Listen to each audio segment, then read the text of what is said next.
மற்றும் பயங்கரவாத தடை சட்டத்தின் நீக்கம் தொடர்பாக தொடர்ச்சியாக குரல் கொடுக்கும் ஒருவர் என்ற வகையிலும் அதற்கான போராட்டங்களில் தொடர் பங்களிப்பை நல்கிக் கொண்டிருக்கும் ஒருவர் என்ற வகையிலும் இந்த பயங்கரவாத தடை சட்டத்தினுடைய ஆபத்து, அதன் உருவாக்கம், அது எப்படி தமிழ் மக்களை இன்று வரை ஒரு அடக்குமுறைக்கு வைத்திருக்கின்றது என்பது தொடர்பாக சில விடயங்களை கூறுவதற்கு கடமைப்பட்டிருக்கின்றேன். குறிப்பாக போராளிகள் நலன்புரி சங்கத்தினுடைய வவுனியாவினுடைய தலைவராக இருக்கக்கூடிய அரவிந்தன் கடந்த சில வருடங்களுக்கு முன்னர் பயங்கரவாத தடை சட்டத்தில் கைது செய்யப்பட்டு ஒரு 2 வருடங்கள் அளவிலே தடுத்து வைக்கப்பட்டது. அவர் கைது செய்யப்பட்டு தடுத்து வைத்திருக்க இந்த காலப்பகுதியில் ஆரம்பத்தில் நான் அவரை சென்று பார்த்தேன். அந்த நேரத்தில் அவர் ஒரு உண்ணாவிரதத்தை மேற்கொண்டிருந்தார். அதாவது 4-5 தினமாக நீராகாரம் கூட அருந்தாமல் உண்ணாவிரதம் ஒன்றை மேற்கொண்டிருந்தார். அந்த நேரத்தில் அவரை சிறைச்சாலையில் இருக்கின்ற வைத்தியசாலையில் வைத்திருந்தார்கள். ஆனால் அரவிந்தனுடைய உண்ணாவிரதம் அரசாங்கத்தினாலோ அல்லது கண்டுகொள்ள வேண்டியவர்களாலோ கண்டுகொள்ளப்படவில்லை. குறிப்பாக அரவிந்தன் கைது செய்யப்பட்ட பொழுது எதற்காக இந்த கைது இடம்பெற்றது என்று தேடி பார்த்தால் அது அரவிந்தன் பல கருத்துக்களை கூறியிருக்கலாம், பல விடயங்களை ஆக்ரோஷமாக பேசியிருக்கலாம். ஆனால் அவரது கைது வெறுமனே பேஸ்புக்கில் இடப்பட்ட 3 பதிவுகளுக்காகத்தான் மேற்கொள்ளப்பட்டது. மிகுந்த ஆச்சரியமான விடயம், பலரும் வெட்ட வெளிச்சமாக பேசிக் கொண்டிருப்பதை விட குறைந்த அளவிலே ஒரு கருத்து, ஒரு வரலாற்று சம்பவம், விடுதலை புலிகள் தொடர்பாக ஒரு பதிவை விட்டிருந்தார். குறிப்பாக ஒருவரை பழிவாங்க வேண்டுமாக இருந்தால் மிக இலகுவாக இந்த பயங்கரவாத தடை சட்டத்தை பாவித்து அவரை கைது செய்ய முடியும் என்பதை நான் மிக நீண்ட காலமாக அவதானித்துக் கொண்டிருக்கிறேன். அந்த வகையிலே இந்த பயங்கரவாத தடை சட்டத்தினால் இப்பொழுது பழிவாங்கப்பட்ட ஒருவர் தான் அரவிந்தன். எந்த பிழைகளும் செய்யாமல் ஏற்கனவே அரசியல் ரீதியாக பல ஆண்டுகள் சிறையில் கழித்த ஒருவர் மீண்டும் 2 ஆண்டு அளவிலே சிறையில் கழித்திருந்தார். அவரின் விடுதலைக்காக நாங்கள் தொடர்ச்சியாக பல போராட்டங்களை நிகழ்த்தியிருந்தோம், பலரிடம் பேசியிருந்தோம். எனக்கு நீதியமைச்சரை சந்தித்து பேசக்கூடிய ஒரு வாய்ப்பு கிடைத்தது. நீதியமைச்சரிடம் நேரடியாக இறுதியாக அரவிந்தனுடைய பிரச்சனைகள் தொடர்பாக பேசினோம். அதன் பிற்பாடுதான் நீதியமைச்சருக்கே தெரியும் இப்படி ஒரு கைது இடம்பெற்றது. அதன் பிற்பாடு அவர் இன்று வரை அந்த வழக்கிலிருந்து விடுதலை ஆகவில்லை. வழக்கிற்காக ஒவ்வொரு மாதமும் கொழும்பிற்கு வந்து கொண்டிருக்கிறார். வழக்கு இடம்பெற்றுக் கொண்டிருக்கின்றது. பிணையில் விடுதலையாகி இருக்கின்றார். இது உண்மையில் ஒரு ஜனநாயகத்தை, ஒரு கருத்து சுதந்திரத்தை அடக்குகின்ற ஒரு மோசமான செயற்பாடாக இந்த பயங்கரவாத தடை சட்டத்தை நான் தொடர்ச்சியாக அவதானித்திருக்கிறேன். கடந்த சில வாரங்களுக்கு முன்னர் ஒரு கருத்தாடலிலே சிங்கள சகோதரர்களோடு பேசிக் கொண்டிருந்த பொழுது ராஜபக்ச தரப்பினுடைய ஒரு ஆதரவாளர் பயங்கரவாத தடை சட்டம் என்பது அவசியம், அது விடுதலை புலிகளை நாங்கள் வென்றுவிட்டோம், ஆனாலும் அவர்களை மீள உருவாக்குவதற்கு பலர் தயாராகி கொண்டிருக்கின்றார்கள், எனவே அவர்களை தடுப்பதற்கு பயங்கரவாத தடை சட்டம் அவசியம் என்று கூறினார். அந்த இடத்தில் அவருக்கு நான் சொன்ன பதில், நீங்கள் குறிப்பிடுகின்றவர்கள் பயங்கரவாதிகள் என்று குறிப்பிடுவார்கள். அப்படி பயங்கரவாதமாக அது இருந்தால் 12,000க்கும் மேற்பட்ட போராளிகள் புனர்வாழ்வளிக்கப்பட்டு இன்று வடகிழக்கே வாழ்ந்து கொண்டிருக்கிறார். அவர்களுக்கு ஆயுதம் ஏந்த மட்டுமல்ல, ஆயுதத்தை செய்யவும் தெரியும். ஆனால் கடந்த 17 ஆண்டுகளாக தமிழ் மக்களும் முன்னாள் விடுதலை புலி உறுப்பினர்களும் காட்டிக் கொண்டிருக்கும் சைகை என்னவென்றால், நாங்கள் இன்னொரு யுத்தத்திற்கு செல்ல தயாரில்லை என்பதுதான். யுத்தம் அல்லது போர் அல்லது ஒரு ஆயுதத்தை ஏந்துவதை ஒரு அரசாலோ அல்லது சட்டங்களாலோ தடுத்து வைக்க முடியாது. உண்மையாக இவர்கள் குறிப்பிடுவது போல் பயங்கரவாதமாக இருந்தால் சஹரான் செய்ததை போலையாவது இந்த யுத்தத்துக்கு பிற்பாடு யாராவது ஒருவர் செய்திருக்கிறார். ஆனால் இது ஒரு அரசியல் போராட்டம் என்ற காரணத்தால், இதன் பின்னால் ஒரு அடக்குமுறைக்கு எதிரான போராட்டம் என்பதால், இது விடுதலை நோக்கிய போராட்டம் என்பதால் அது நிறுத்தப்பட்ட இடத்திலிருந்து அது அரசியல் போராட்டமாக மாற்றமடைகின்றது. அதனுடைய வரலாற்றை பேசுவதாலோ நடந்த விடயங்களை பேசுவதாலோ அல்லது உயிர் நீத்தவர்களுக்கு அஞ்சலி செலுத்துவதாலோ அல்லது அவர்களை கொண்டாடுவதாலோ நாங்கள் ஒருபொழுதும் பயங்கரவாத முத்திரை குத்தப்பட்டு கைது செய்கின்ற நிலைமைக்கு தள்ளப்படக்கூடாது என்ற காரணத்தால் நாங்கள் இந்த கொடிய பயங்கரவாத தடை சட்டத்தை தொடர்ச்சியாக இருக்கிறோம். அனுரவினுடைய அரசு ஆட்சிக்கு வருவதற்கு முன்னர் தங்களுடைய கொள்கை பிரகடனத்தில் 129வது பக்கத்திலே திட்ட தெளிவாக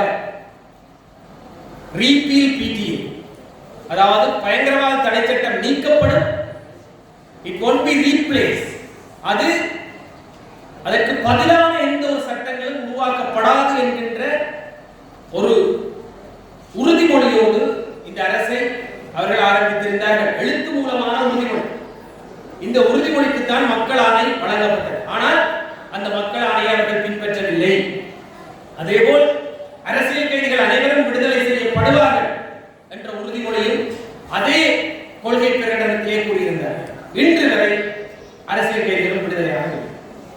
2022ஆம் ஆண்டு குரலற்றோர் குரல் அமைப்பிலிருந்து மொத்த அரசியல் கைதிகளுடைய பட்டியலை நான் பெற்ற பொழுது 48 பேர் அரசியல் கைதிகளாக இருந்தார்கள். அரசியல் கைதிகளுடைய கதை கேட்கும் பொழுது இதயத்திலே ரத்தம் வடியும். இந்த காரணங்களால் தான் ஏதோ ஒரு வகையிலே இந்த அரசியலை நாங்கள் பங்களிக்க வேண்டும் என்கின்ற அந்த உந்துதல் எங்களுக்கு ஏற்படுகிறது. இந்த தமிழ் சமூகத்திற்காக சிலர் செய்த தியாகங்களை நாங்கள் பார்க்கும் பொழுது அந்த தியாகங்களுக்கு ஈடு இணையே கிடையாது. இன்று அரசியல் பேசுகின்றவர்கள், சமூகத்துக்கு போராடுகிறோம் என்ற பெயரில் இருக்கின்றவர்கள் அல்லது ஏதோ ஒன்று செய்ய வேண்டும் என்று துடிப்பவர்கள் எல்லாரும் தங்களுடைய குடும்பம், பிள்ளை குட்டி, தங்களுடைய வாழ்க்கை என்பதற்கு முன்னுரிமை கொடுத்துவிட்டு இருக்கின்ற மிகுதி நேரத்திலே இந்த பணிகளை ஆற்றுகின்றார்கள்.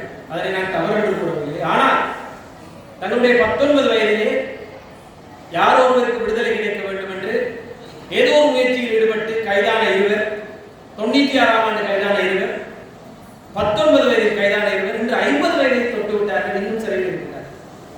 நினைத்து பாருங்கள், இது மரணத்தை விட கொடுமை. மரணம் கூட உங்களுக்கு ஒரு நிமிட வலியோடு முடிந்துவிடும். ஆனால் 30 வருட சிறை வாழ்க்கை என்பது எங்களால் நினைத்து கூட பார்க்க முடியாது.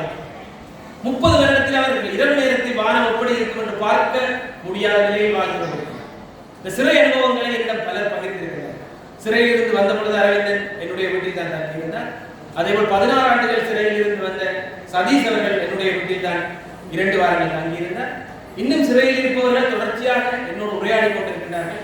அவர்களுடைய வாழ்க்கை மிகவும் கடினமானது. அதில் சிலர் என்ன காரணத்திற்காக சிறையில் இருக்கின்றார்கள் என்றே தெரியாத சிறையில் வாழ்ந்து கொண்டிருக்கிறார்கள். இப்படி இந்த அரசியல் கைதிகள் தொடர்பாக நாங்கள் பேசிக் கொண்டிருந்த பொழுது இந்த அரசியல் கைதிகள் 15க்கும் மேற்பட்டவர்கள் சிறையிலே மரணம் அடைந்திருக்கிறார்கள். அதில் குறிப்பாக உங்களுக்கு தெரியும், லக்ஷ்மண் கதிர்காமர் உடைய கொலை வழக்கிலே ஒருவர் கைதாகிறார். செல்லையா மணிகண்டன், அவருடைய பேர் ஞாபகம் இல்லை. ஒருவர் கைதாகிறார். அவர் ஒரு கூலி தொழிலாளி. அவர் ஒரு பணக்காரனுடைய வீட்டிலே இருக்கின்ற மரக்கிளைகளை வெட்ட வேண்டும் என்று அந்த வீட்டுக்காரரால் தான் பணிக்கப்படுகிறார். பின்னர் அவர் வந்து அந்த மரக்கிளைகளை வெட்டி விட்டு ஒரு 200 ரூபாய் காசை வாங்கி கொண்டு தன்னுடைய வீட்டுக்கு சென்று விட்டார். மிகவும் ஏழ்மையான. அது வெட்டப்பட்டு சில நாட்களுக்கு பின்னர் கதிர்காமர் கொலை செய்யப்படுகின்றார். எனவே இந்த மரக்கிளைகள் வெட்டியதால் தான் கதிர்காமர் இந்த இடத்தை சுட்டவருக்கு இலகுவாக பார்க்கக்கூடியதாக இருந்தது என்ற சந்தேகத்தின் பெயரில் இந்த குறிப்பிட்ட நபரை, அவருடைய பேர் முத்தையா சகாதேவன். முத்தையா சகாதேவன் ஒரு மலையக தமிழர், ஒரு கூலி தொழிலாளி. அவரை கைது செய்து, அவருக்கு கைது செய்யும் பொழுது எதற்காக தன்னை கைது செய்கின்றார்கள் என்று தெரியாது. 15 வருடங்கள் சிறையில் வைத்திருந்து 15வது வருடம் அவர் சிறையிலேயே மரணமானார்.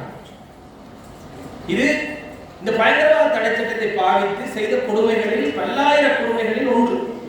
இப்படி பல தங்களுக்காக வாதாட முடியாத சூழ்நிலையில், தங்களுடைய நியாயத்தை தங்களுடைய வழக்கறிஞர்களை வைத்து கூட பேச முடியாத சூழ்நிலையில் தான் இந்த பயங்கரவாத தடை சட்டம் உருவாக்கப்பட்டது. பயங்கரவாத தடை சட்டம் என்பதை மிக இலகுவாக நீங்கள் புரிந்து கொள்ள வேண்டுமாக இருந்தால், நாளை நான் இந்த நாட்டின் ஜனாதிபதியானால் எனக்கு முன்னால் இருக்கின்ற இந்த அண்ணாவை பிடிக்காமல் விட்டால் நான் ஒரு கையெழுத்து வைப்பதன் ஊடாக அவரை வருடக்கணக்கிலே தடுத்து வைக்க முடியும். நீதித்துறை இதற்கு தேவையில்லை. நீதித்துறையின் தலையீடும் அவசியம் இல்லை. எனவே பலர் குறிப்பிட்டார்கள், திடீரென்று வானத்தில் இருந்து வந்த ஒரு இரட்சகர் போல் அனுர் அவர்களை பாவித்து, அனுர் மிகவும் நல்லவர், அவர் யாருக்கும் கெடுதல் செய்ய மாட்டார், அவர் ஒரு இறை தூதர் என்பது போல அனுரவுக்கு புதிதாக ஆதரவளிக்க தொடங்கிய எங்களுடைய தமிழ் நண்பர்கள் பலர் எங்களோடு சண்டையிட்டுக் கொண்டிருந்தார்கள். இன்று வரை சண்டையிடுகிறார்கள். ஆனால் அவர்களுக்கு புரியவில்லை, பயங்கரவாத தடை திட்டத்தை யாராலும் சரியாக பயன்படுத்த முடியாது. அனுர் அரசாங்கம் வந்தவுடன் நிரோஷன் மற்றும் சுரேன் என்கின்ற 2 தமிழ் அரசியல் கைதிகள் ஏற்கனவே 15 வருடம் சிறையில் இருந்தவர்களை மீண்டும் கைது செய்து அடைத்தார்கள். அதுவும் ஒரு தவறான புரிதலால் அடைத்தார்கள். அவர்கள் 90 நாட்கள் இருந்து ஐயோ உங்களை தெரியாமல் அடைத்து விட்டோம் என்று விடுதலை செய்ய. பின்னர் ருஸ்தி என்கின்ற நபர் பலஸ்தீனுடைய ஸ்டிக்கரை ஒட்டியதற்காக கைது செய்யப்பட்டு தடுத்து வைக்கப்பட்டு 90 நாட்களின் பின்னர் விடுதலை. இதைவிட கொடூரமாக சொஹைல் என்கின்ற நபர் வீதியால் நடந்து செல்லும் பொழுது ஒரு கட்டணத்தை இப்படி பார்த்த காரணத்திற்காக அவரை கைது செய்து 9 மாதங்கள் தடுத்து வைத்து அதன் பிற்பாடு அவரை விடுதலை செய்தார். இந்த சொஹைலினுடைய விடுதலையிலே ஒரு போராட்டம் இடம்பெற்றது. அடிப்படை மனித உரிமை வழக்கு தாக்கல் செய்யப்பட்டது.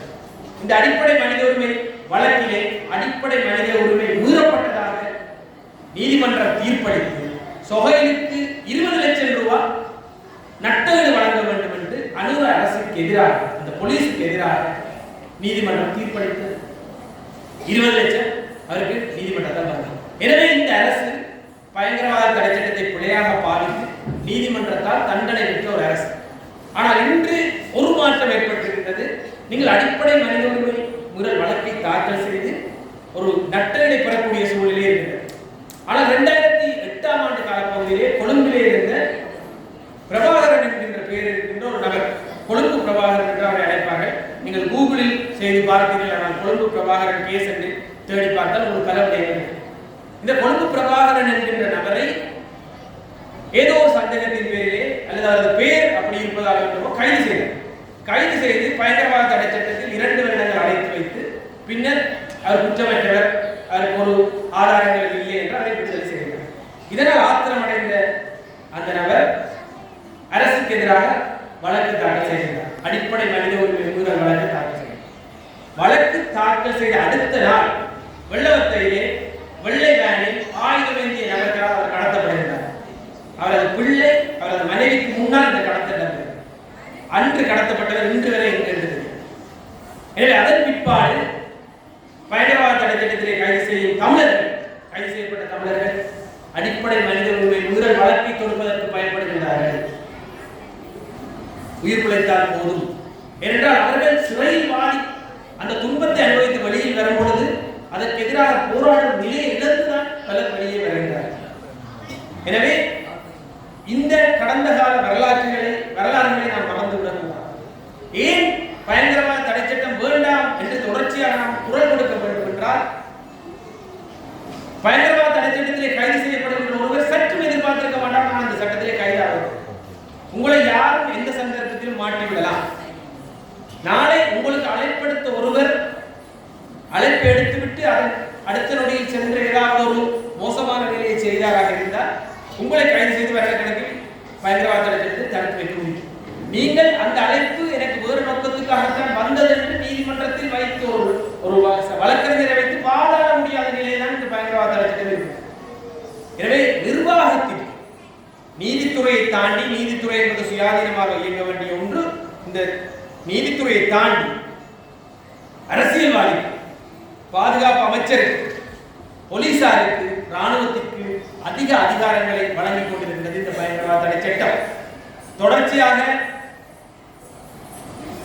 ஐரோப்பிய ஒன்றியம் ஜிஎஸ்பி பிளஸ் என்கின்ற வரிச்சலுகையை இலங்கைக்கு வழங்கிக் கொண்டிருக்கிறது. இந்த வரிச்சலுகை இல்லாவிட்டால் இலங்கையில் இருந்து ஏற்றுமதியாகின்ற ஆடை ஏற்றுமதி செய்ய முடியாத நிலையங்களுக்கு ஏற்படும். அந்த வரியை விதித்தால் எங்களுடைய ஆடையின் பெறுமதி அதிகமாக, எனவே வெளிநாட்டிலே யாரும் அதை வாங்க மாட்டாங்க. அந்த வரிச்சலுகையை வழங்குவதாக இருந்தால் நீங்கள் பயங்கரவாத தடை சட்டத்தை நீக்குங்கள் என்று தொடர்ச்சியாக ஐரோப்பிய ஒன்றியம் வலியுறுத்தி கொண்டிருக்கிறது. சென்ற முறை இந்த ஐரோப்பிய ஒன்றியத்தினுடைய செயற்திட்ட குழு வரும்பொழுது நான் அவர்களிடம் நேரடியாக கடிதத்தை கையெழுத்திருந்தேன். அதேபோல் பலர் வலியுறுத்தியிருந்தார்கள். எனவே இந்த அரசுக்கு அந்த அழுத்தங்கள் இருப்பதால் பயங்கரவாத தடை சட்டத்தை நீக்குகின்றோம் என்று தற்பொழுது பாராளுமன்றத்தில் கூறியிருக்கிறார்கள். அது ஒரு சுத்த போய். பிடிஏக்கு பதிலாக அவர்கள் பிஎஸ்டிஏ, அதாவது அரசை பயங்கரவாதத்தில் இருந்து பாதுகாப்போம் என்கின்ற புது சட்டத்தை கொண்டு வருகின்றார்கள். இந்த புது சட்டத்துக்கும் பழைய சட்டத்துக்கும் எந்தவித வேறுபாடும் கிடையாது. டிஓ என்று குறிப்பிடுவார்கள், டிடென்ஷன் ஆர்டர், தடுத்து வைக்கின்ற ஆணை. இவரை தடுத்து வை என்கின்ற ஆணையை ஒரு நீதித்துறையை சாராதவர் வழங்குவாராக இருந்தால் அதில் எந்தவித நியாயமும் இருக்க போவதில்லை என்பதுதான் என்னுடைய வாதம். எனவே தொடர்ச்சியாக இந்த சட்டம் நீடிக்கப் போகின்றது என்ற உண்மையை நாங்கள் புரிந்து கொள்ள வேண்டும். குறிப்பாக நான் இந்த பயங்கரவாத தடை சட்டம் தொடர்பாக உங்களுக்கு ஏன் இந்த இடத்தில் பேசுகிறேன் என்றால், இன்று இந்த இடத்திலே எங்களுக்காக போராடியவர்கள், எங்கள் அரசியலை பேசியவர்களுடைய படங்களை நாங்கள் வைத்திருக்கின்றோம். இதன் காரணமாக கூட பலர் வருவதற்கு தயங்குகின்றார்கள். ஏனென்றால் அவர்களுக்கு பயங்கரவாத தடை சட்டம் தொடர்பான அச்சங்கள் இருக்கு. என்னை பொறுத்தவரையில் நீங்கள் அரசியலை எந்த அளவில் எப்படி பேச வேண்டும் என்று தெரிந்து நீங்கள் அதை பேசியாகும். விடுதலை புலிகளுடைய பெயரை உச்சரிக்கவே முடியாது என்கின்ற நிலையெல்லாம் கிடையாது. அவர்களை உள்ள உருவாக்குகின்ற என்ற விடயத்தை தவிர்த்து விட்டு அதை அரசியல் ரீதியாக சுயநிர்ணயம் என்ற ஒரு அரசியலை முன்வைத்து அனைவரும் பேச வேண்டும். எனவே அனைவரும் பேசும் பொழுது அது சாதாரணமயப்படுத்தப்படும்.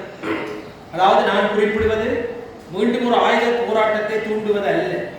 நான் குறிப்பிடுவது எங்களுடைய அரசியல் போராட்டத்துக்கு உந்துகோலாக இருக்கின்ற அரசியல் விடயங்களை முன்னிறுத்தி நாங்கள் பேச வேண்டிய விடயங்கள் இருக்கின்றது. எங்களுக்கு வழிகாட்டியவர்களை நாங்கள் நினைத்து பார்க்க வேண்டிய விடயங்கள் இருக்கின்றது. எனவே அவற்றை அளவாக சரியாக அரசியல் நியாயங்களோடு பிள்ளைகளற்று மற்றவர்களை கோபப்படுத்தாத வகையில் சரியான வசன உச்சரிப்போடு நாங்கள் விடுதலை புலிகள் தொடர்பாக தொடர்ச்சியாக பேசிக் கொண்டிருக்க வேண்டும். அதில் எந்தவித சிக்கலும் கிடையாது. அதேபோல் விமர்சிப்பவர்கள் விமர்சிக்கட்டும், அவர்களுக்கு இருக்கின்ற உரிமை போல் அந்த விமர்சனத்தை தடுப்பதற்கான உரிமையும் தமிழ் மக்களுக்கு இருக்கின்றது. ஒவ்வொரு குடும்பத்திலும் ஒரு விடுதலை புலி உறுப்பினர் இருக்கின்றார், ஒவ்வொரு வீட்டிலும் ஒவ்வொரு படங்கள் இருக்கின்றன. எனவே அவர்களை பேசாமல் இருப்பது என்பது சாத்தியமற்ற ஒன்று. அதனை சட்டங்கள் கொண்டு யாரும் தடுக்க முடியாது. அதற்கு பேர் வாய்ப்பூட்டு சட்டங்கள். அதற்கு நாங்கள் ஒரு பொழுதும் அடிமைப்பட்டு கிடக்க வேண்டிய அவசியம் இல்லை. சரியான முறையில் அனைவரும் பேசும் பொழுது, அனைவரும் பேசுகின்ற பொழுதுதான் திரும்பவும் சொல்கிறேன், அது சாதாரண ஒரு இடத்துக்கு செல்லும். இந்த விடயங்களை பாராளுமன்றத்தில் தொடர்ச்சியாக நாங்கள் பேச வேண்டிய தேவை இருக்கிறது. நாங்கள் எதற்காக அடிமைப்பட்டு கிடக்க வேண்டும் என்கின்ற கேள்வியை நாங்கள் கேட்க வேண்டிய தேவை எங்களுக்கு இருக்கிறது. அதே போல அரசியலை அரசியலாக விடுதலை புலிகளுக்கு முற்பட்ட காலத்தில் இருந்தும் விடுதலை புலிகளுக்கு பிற்பட்ட காலத்தில் இருந்தும் எங்களுக்கு ஒரு அரசியல் இருக்கின்றது. தமிழ் மக்களுக்கான அடக்குமுறைக்கு இன்று வரை விடிவு கிடைக்கவில்லை. எனவே அவற்றை முன்னிறுத்தி நாங்கள் செய்ய வேண்டிய அந்த விடயத்தை நாங்கள் எக்காரணம் கொண்டும் தவிர்த்து விட முடியாது என்கின்ற அடிப்படையிலே எங்களுடைய நியாயமான நீதியான அரசியல் போராட்டத்திற்கு துணை இருக்கின்ற அத்தனை சக்திகளோடும் இணைந்து செயல்பட வேண்டிய, இணைந்து முன்னெடுக்க வேண்டிய அரசியலை நாங்கள் தொடர்ச்சியாக முன்னெடுக்க வேண்டும். லட்சக்கணக்கான தமிழ் மக்கள் காணாமல் ஆக்கப்பட்டிருக்கிறார். இந்த காணாமல் ஆக்கப்பட்டவர்களுக்கு நீதி வழங்க வேண்டும் என்பது என்னுடைய கோரிக்கை.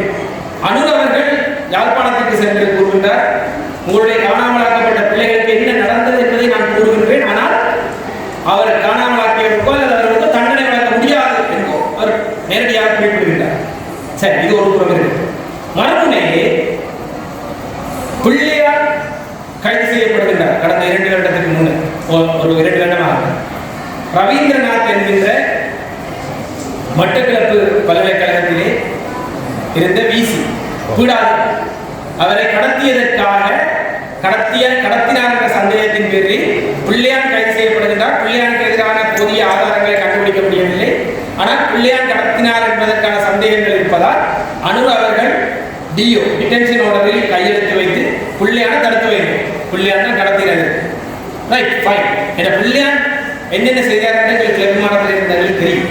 அதில் அவரை தடுத்து வைக்கிறார்கள். எங்களுக்கு சிக்கலும் இல்லை என்றால் பிள்ளையான் அவ்வளவு காலமும் பயங்கரவாத தடை சட்டம் வேண்டும் என்று தொடர்ச்சியாக கை வைத்துக் கொண்டிருந்த ஒரு பாராளுமன்றத்தில் டேஸ்ட் யுவர் ஓன் மெடிசன், நீங்க சந்தோஷமாக அனுபவிங்க கை வைத்தீங்க என்று நம்ம இருக்கு. ஆனால் இது முக்கியமாக கவனிக்கப்பட வேண்டிய ஒரு விடயம்.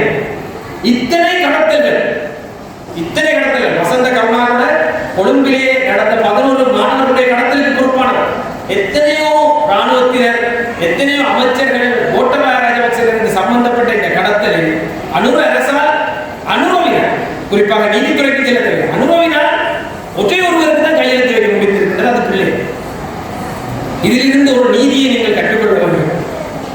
நீங்கள் தமிழராக இருந்து அவர்களோடு சேர்ந்து சிங்களவர்களோடு சேர்ந்து தமிழருக்கு எதிராக நின்றால் ஒரு நாள் அவர்களால் நீங்கள் இந்த நிலைக்கு தான் தள்ளப்படுவீர்கள். அவ்வளவு பிள்ளையான கிடைத்த நீதியாக பிள்ளையான் செய்ததை விட கொடூரமான குற்றங்களை செய்த எந்த சிங்களவரும் தண்டிக்கப்படவில்லை. அவர்களுக்கு பட்ஜெட்டு மேல பேட்ச் வழங்கி பாராட்டு விழா நடத்தி கொண்டிருக்கிறார். ஆனா பிள்ளையான் கடத்தியதற்கு தண்டனை வழங்கியிருக்கிறாங்க. பதிலையும் உங்களுக்கு ஒரு தமிழர் தான் தேவைப்படுது. அப்ப தமிழர்கள் எங்க நிற்க வேணும் என்பது பிள்ளையானுடைய நீதி கதையை வச்சு நாங்கள் எதிர்கால சந்ததியினருக்கு சொல்லணும்.